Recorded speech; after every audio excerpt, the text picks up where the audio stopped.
देख रहे हैं विदर्भ की आवाज, खबरों की हकीकत।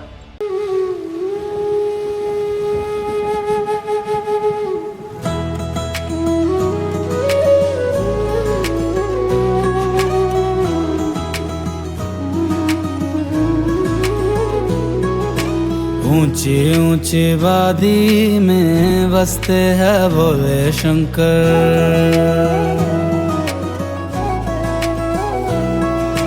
ऊंची ऊंची वादी में बसते हैं भोले शंकर। कैसी ये लागी मुझको तेरी लगन, गाऊं और झूमूं होके तुझ में मगन। ऊंची ऊंची वादी में बसते हैं भोले शंकर। ऊंची ऊंची वादी में बसते हैं भोले शंकर। भोले भोले शंकर, भोले भोले भोले भोले शंकर भोले। रुद्र रूपा महादेवा त्रिकालदर्शी शंकरा। रुद्र रूपा महादेवा त्रिकालदर्शी शंकरा शंकरा।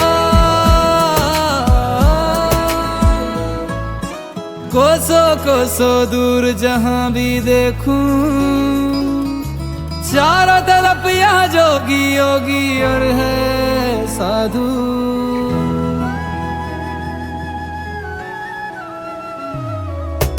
ये झरने ये नदियाँ बर्फ की चादर ओढ़े, खामोशी से रम जाते हैं तुझ में भोले। बैरागी सन्यासी सब जपते रहते हैं शिव शंभु। ऐसा लगे ये तेरे ही है मेरे शंभो। शरण में आके तेरी भक्ति करे, संगीत बन के मेरे साथ चले। ऊंची ऊंची वादी में बसते हैं भोले शंकर। भोले भोले शंकर भोले। ऊंची ऊंची वादी में बसते हैं भोले शंकर।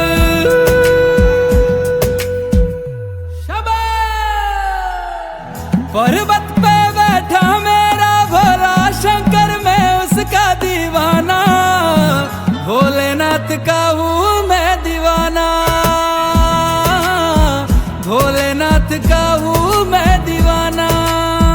झूठी है दुनिया सारी, झूठा है जमाना। भोलेनाथ का हूँ मैं दीवाना। भोलेनाथ का हूँ मैं दीवाना। कैसी ये लागी मुझको तेरी लगन, गाऊं और झूमूं होके तू।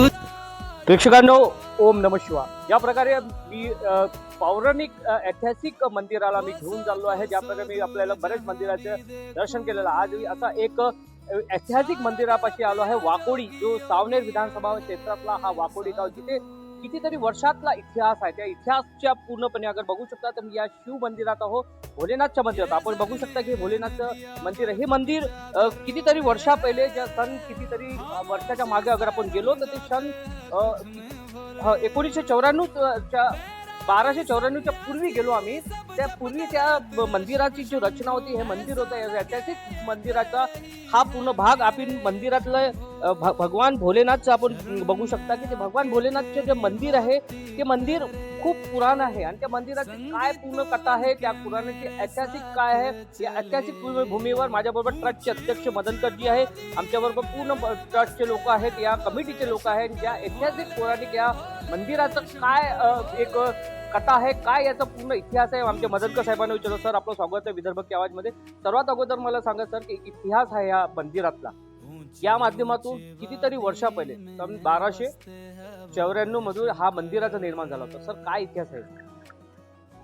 आता आपण ज्या जागेवर उभे आहो, इथे एक अष्टधातूची घंटी होती। त्या घंटीवर लिहिलं होतं इसवी सन 1294 पूर्व।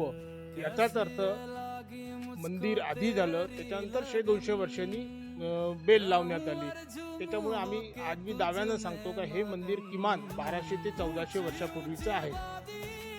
अरे ते आपण जे वर्षापूर्वी ते तर इतिहास सांगितला गेला की हे जे पौराणिक शिव मंदिर आहे आणि जे भोलेनाथचं जे जे पिंड आहे त्यावर बी काही एक इतिहास, एक महाराज इथे आले होते असा बी काही इतिहास तो इतिहास असा आहे, आजपासून साधारणतः 300-400 वर्षापूर्वी हिमालयामध्ये गंगागीर नावाचे महाराज तपश्चर्या करत असताना त्यांना तिथे भोलेनाथांनी स्वप्नात सांगितलं म्हणतात की बा तुम्ही वाकोडी गावाला जा.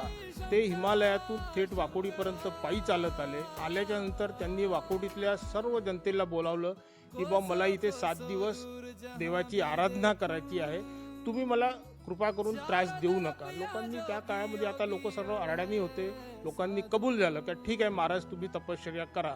त्यांनी आपल्यासोबत रुद्राक्षाची माळ, कमंडलू, त्रिशूल, पूजेचं साहित्य जे काही त्या काळात त्यांना आवश्यक वाटलं असेल ते घेऊन त्यांनी पूजा सुरू केली. पूजा सुरू करत असताना 1 दिवस झाला, 2 दिवस झाले, त्याच्यानंतर 3रा दिवस झाला. लोकांचा संयम 4थ्या दिवशी तुटला. लोकांना असं वाटलं महाराज जो आतमध्ये गेले 3 दिवसापासून बाहेर नाही येऊन राहिले, महाराज करतात तर काय करतात बुवा, संडास नाही, बाथरूम नाही, जेवण नाही, काही नाही. लोकांचा संयम तुटल्याच्या नंतर लोकांनी दार ठोकल्याच्या नंतर महाराजांनी काही दार आतून उघडलं नाही. मग परत लोकांचा राग अनावर झाला, लोकांनी दार तोडलं. जसं दार तोडलं तसं त्या महाराजांचा राग एवढा अनावर झाला की त्यांनी बाजूवरून त्रिशूल घेतलं, गळा कापला आणि ते स्वतःचं जे रक्त असते पाण्यावरचं ते रक्त पिंडेवर लावलं. आज बी आपण पाहू शकता त्या रक्ताचे डाग आज बी कायम आहे. त्याच्यानंतर मग लोकांनी महाराजांना समाधी दिली. समाधी दिल्याच्या नंतर आता विहीर ही आता तयार केलेली आहे. ते आमच्या बाजूला अर्ध्या किलोमीटरवर कन्हान नदी आहे. कन्हान नदीवरून पाणी आणलं, पाणी आणून त्या पिंडेवर टाकलं, परंतु ते रक्ताचे डाग तेव्हापासून अजिबात मिटले नाही.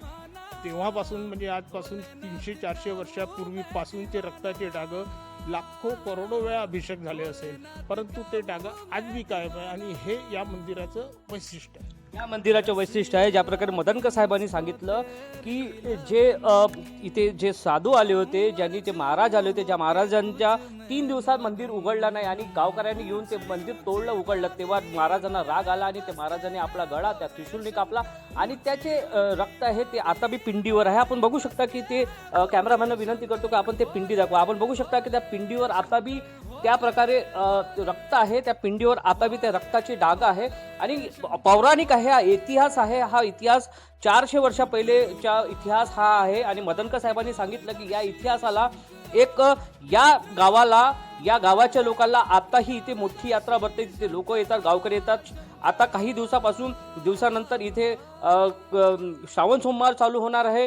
काही दिवसानंतर इथे पौराणिक आता इथे नागपंचमीचा हा एक सण येणार आहे आणि बरेचसे आणि ज्या प्रकारे मी दाखवू शकतो की जे ऐतिहासिक आहे ते ऐतिहासिक दाखवायला आमच्या चॅनल आम्ही कधीही इतिहास दाखवतो, इतिहास सांगतो, इतिहास समजवतो आणि इतिहास दाखवून आम्ही हे सांगितलं आहे की या इतिहासाच्या माध्यमातून हा पौराणिक जो मंदिर आहे याचा इतिहास हा खूप मोठा आहे आणि कुठेतरी इतिहास बनतो पण खतम होत नाही. माझ्याबरोबर सचिव आहेत सर सचिव आहेत माझ्याबरोबर. सर काय म्हणणार जेव्हा हा इतिहास आता आम्हाला मदनकर साहेबांनी सांगितलं, यानंतर ज्या प्रकारे ही यात्रा आता जसं मंदिराचं स्वरूप आता बदललं आहे, पुराणं मंदिर जे आता नवीन आता होत आहे, तर याबद्दल आपण सांगा कशा पद्धतीचं आपलं या मंदिरात नवीन आपलं बांधकाम सुरू आहे. त्याच्या यात्रेचं भरपूर वाढ आहे, लोकांचं भरपूर सहयोग आहे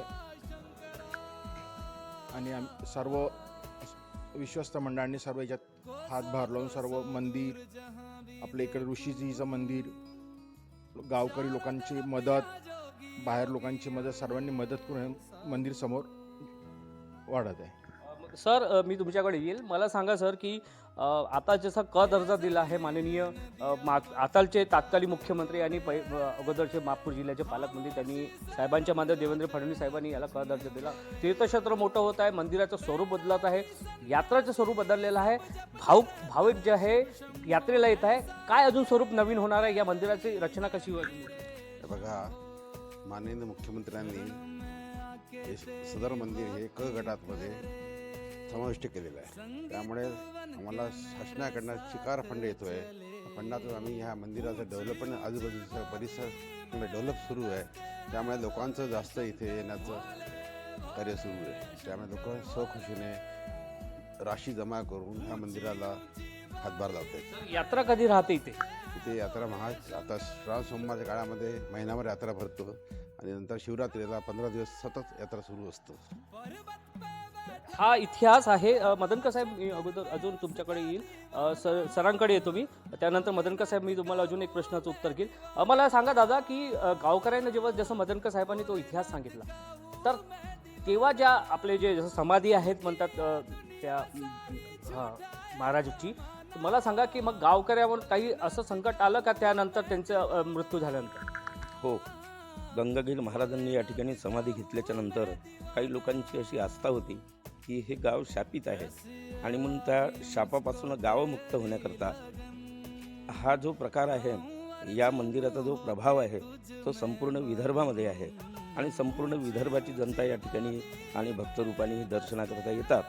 त्यांची मनोकामना या ठिकाणी पूर्ण होते आणि ओम नमः शिवायचा जाप करून भक्त लोक या ठिकाणून जातात, आनंदाने पुन्हा परत येतात. तर त्या महाराजांची एक कृपा आहे आणि म्हणून या ठिकाणी काही संत महात्म्यांनी सांगितलं की शापित असलेलं गाव या ठिकाणी काहीतरी उपक्रम करावा, भक्ती मार्गाने लोक लागले पाहिजे, भागवत करावं वगैरे वगैरे. तर अशा माध्यमातून या ठिकाणी कार्यक्रम चालू झाले आणि तेव्हापासून गाव आमचं सुरळीत आहे, सुखी आहे, सर्वांवरती भोलेनाथाची कृपा आहे. आपण म्हटलं की शापित गाव आहे हे असं काही लोकांची बोलणं होतं, पण कोणी जसे तुम्ही म्हटलं की विदर्भाचे लोक येतात, भक्त येतात, ओम नमः शिवायचा जाप केला की ते त्यांची मनोकामना पुरी होते. तर शापित आता कसं राहिलं? शापित गाव राहिलं नाही ते, तर आता त्यांची मनोकामना पुरी. शापित म्हणजे असं अन्नधान्य पिकायचं नाही. ज्या मागच्या वेळेस कोरोनासारखे जे प्रकोप होते तो या गावावरती जास्त यायचा.